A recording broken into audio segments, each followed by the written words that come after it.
How to create an Amazon account.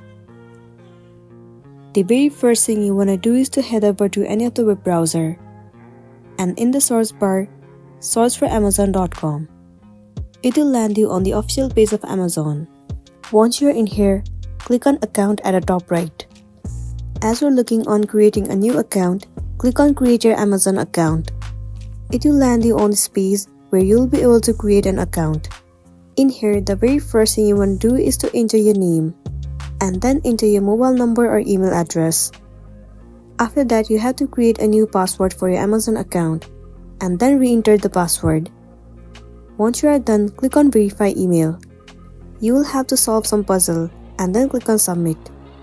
Once the puzzle has been completed, one verification code will be sent to your email address.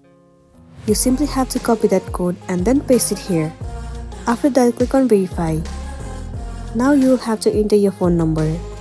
Choose a specific country and enter the number, and then click on Add Mobile Number. Once your number has been added, your Amazon account will be created successfully, and then you'll be good to go. So that's all for today, and this is simply how you can create Amazon account.